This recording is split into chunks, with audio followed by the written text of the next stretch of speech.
Hello everyone and welcome back to my channel. So please excuse me being sick and sounding sick and whatever. We're gonna get into this. So I thought, since we are approaching the best season of the year, I would like to gift you all with a girl-defined video, because why not? This one, battling sexual temptation. Wonderful. I mean, this is low-key just the memes, and then they're wondering why people talk about them. A biblical toolkit for Christian girls, walking you through how to battle against sexual temptation. It's an amazing download. Yeah, it's an incredible download, because we just want to get more potentially harmful material towards teen girls. Yeah, wonderful. Or the Christian Girls Breakup Survival Guide. I mean, it's literally... The interesting thing is that, I mean, not only a Christian girl is gonna need a breakup survival guide. Anyone would. An entire guide to help you go through a breakup and really get through stronger on the other side, and a lot more. Tea, whatever. Maybe you drink Coke. Maybe you're a Gatorade girl. I don't know. Whatever you are. Gatorade girl. Maybe she's playing sports outside. I don't know. Whatever you like to drink, sit down. Pretend we're just having a chat. Like you came over and we're... Yeah, that's the whole theme of their channel. Just pretend we're having a chat. Just hanging out. Like, hey, let's talk about TikTok. What do you think about it? Okay. Well, if you're gonna go that route, nice question. I think TikTok has done some things that are not so hostile to certain people. They have a very harmful beauty, I guess, algorithm thingy. Because they have the virality algorithm and the beauty algorithm. And that beauty algorithm is what I find very problematic, because it's built to favor certain people over others. And that's why we see like this whole censorship on people who like dress a certain way, people who might have a disability, things like that. And I really don't like that. And also people of color. Very obviously we see censorship in that. That's the level of this conversation in the future. Also, when we're around that, I just want to mention that the creator of Virtual Pride this year, KRFX on TikTok, was shadow banned for speaking about what she speaks about. So again, another thing that I really don't like about TikTok, if we're going to be fully transparent, I really, really dislike these things about TikTok. Also, how geocentric it is. I think it just can create a chamber for more people to get bullied, and for more people to kind of, I don't know, it can create bad situations. Let's just put it like that. Future, we want to take a... That's my deep dive. We want to take a deep dive. Can this cringe stop? Like, I get being cringe in couple of the first seconds, but this is like, we're already deep in and the cringe is real. Into this and talk about like, okay, the facts, kind of get some, words from you, some just like, bring in some other professional opinions. Statistics. But for today, research. I would love to bring in statistics. Sadly, I don't have any, but if I do find some, I'll do my best to link them. Just girl chat. Now, if you are on social media, you probably know what TikTok is. And I have just been hearing a lot of different opinions about it lately. And so I really do want to talk about it, because I think we as Christian girls specifically, we're battling all the time to keep our eyes. Do I wish I had my best friend right now so badly? Like, I really, really do. I might actually ask her on Instagram to tell me her opinion on Christian girls on TikTok. I think it would be very straightforward, because I have it in my head about how she would put it. But we'll see. I might actually include it or read out loud. Eyes on Jesus. We're battling to remember that our worth and our identity is not bound up in the way we look or what other people think of us. We're always battling to remember, okay, no, God gives me my worth. I have worth and value because he says I'm his redeemed daughter. It's so hard to remember that our worth is not in our size, I mean, if that's so hard, I think the person who that's really, really hard for, if that's like an everyday thing that you have to remind yourself of, like, my size is not my worth, maybe you need a bit of professional help in there. No shame in that. know? And so my big pet peeve with TikTok is that I feel like when you get on there, there's just this flood of information and videos and images coming at you that kind of are a huge temptation to pull you against who God says you are, what you're living for, where your identity is found. Oh yeah. Practically, you have like people with differing opinions on TikTok. So that's a huge problem we have to fight, definitely. Let's all just be clones of each other in the way we think. That's, I think, way better. And I feel like it's almost like we're working against ourselves and making this battle in life so much more difficult. So that's my big pet peeve with it. Yeah, I think that's a super valid point. And the truth is, every social media has its pitfall, right? So it's not like TikTok is the only one that has problems. Every single one has problems. Yeah, but TikTok is very new, and I think because of that, we need to work on its problems a bit harder. Like, I think YouTube is fairly mainstream right now, so in that way, it wouldn't be okay to post things like, I don't know, slurs, other types of hate speech so openly, whereas on TikTok, I think you could get away, and people did get away, I think, even with that kind of thing. And TikTok themselves like censor weird stuff. I've already said it. They censor like weird things, and part of the reason is that why I uninstalled it. But also, I just really kind of, I mean, there are things that I adore. There are people who spread such meaningful information about, I don't know, themselves or their communities, or just in general resources that you can help causes with, but otherwise I really don't like it. Problems. So we need to be wise with anything. Obviously, we're on social media. Yeah, okay, that's actually a fair point. I agree with Girl Defined here. We need to be wise. We need to fact check, and we need to make sure that we are not taking anyone, even our favorite creators, at face value. And yes, it can be very difficult when you have one marvelous Rachel Oates going ahead and kind of working out everything, and you kind of thinking of it, but you have to fact check everyone. Seriously, it is a maze over on social media, and you have to kind of find your own way and what suits you. And it can be used as an amazing tool, but I would say not every single platform has equal opportunity for kind of pulling you in the wrong direction. I mean, they do, but some. Yeah, I think, but we define wrong direction in different ways, though. So, I mean, I would say that certain platforms are more mainstream, and that's why they kind of are safer to say, and it makes more sense for younger people to be there. Again, like YouTube, I think it's mainstream. Many people do their thing on YouTube. On TikTok, yes, there are a ton of young people, but it's also like one of the weirdest apps I have ever personally been on. I've been on it twice, like on and off. Yeah, not really nice. Pull you a lot harder, a lot faster, and are. Yeah, and different apps have different climates. So, for example, if someone was to do what, I'm not sure of her last name though, but I know her name is Nessa.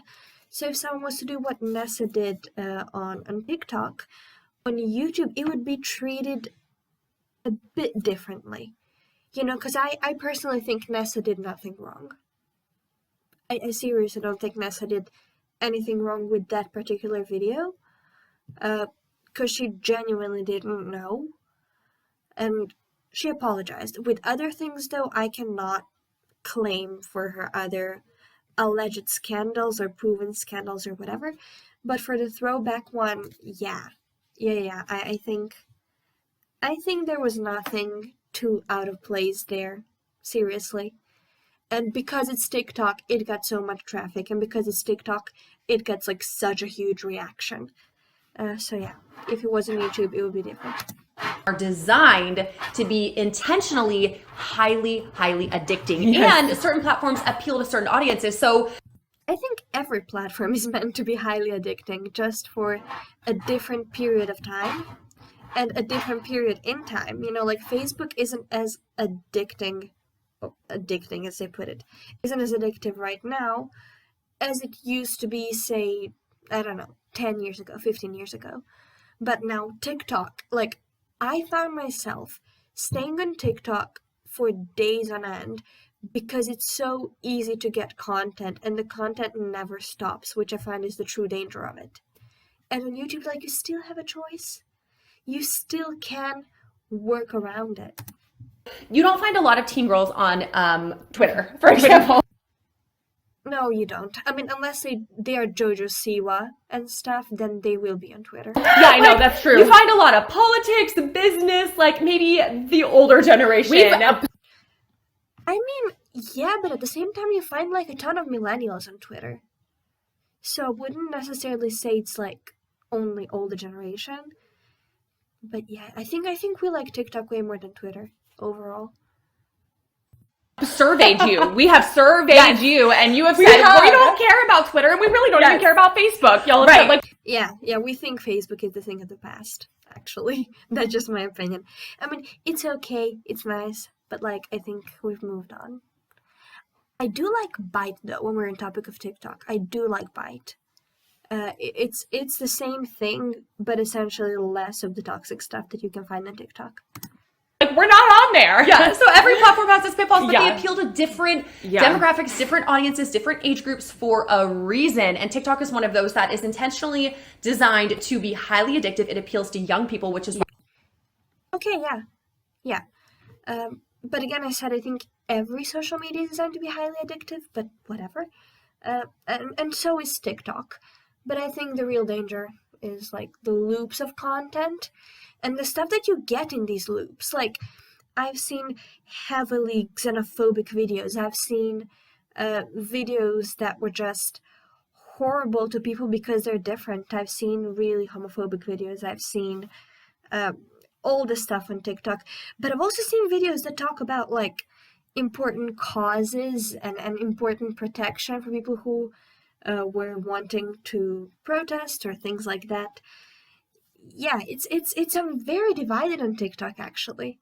Like, there is so much good in it, and there are like essentially these really memeable things that I just want to juice them out and put them into one single app, which, fingers crossed, I hope Byte becomes that.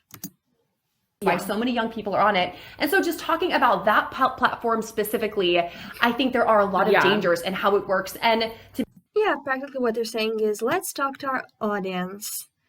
Which, that's understandable, I guess. To be honest, that's one of the reasons why we've chosen as Girl Defined Ministries to not get TikTok, to not have that platform for ourselves, and to not be a place where we're saying, come on over on TikTok and hang out with us, because...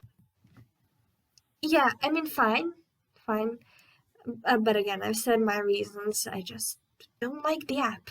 I really don't. I love Instagram, though, because I think there's more room for art, to be really blunt. There's more room for art, there's more room for creativity, and there's more room for expression, to be completely honest, than on TikTok. And speaking about Instagram, I want to say, follow me at Hauntedia. I'm trying to grow that profile. I post some interesting things. You will see a lot of my Daegu squirrel, a lot of my dog, my Christmas tree when I get it done, stuff like that. Fun time. You see more personal things. You will get to vote on polls as well. So yeah. Also, this interruption to kind of round everything. If you like what you're seeing, like this video, subscribe, click the notification bell if you want to be updated each and every time I upload. But I'm here around every single Friday, so enjoy the rest of the video. Another editing may jump in. I have to say, I'm so sorry. My Daegu school decided this is the right time to kick the walls and the doors and everything around. So yeah, I'm really sorry about that, as well as the low energy in this video. But seriously, I'm kind of sick, so I hope you don't mind it.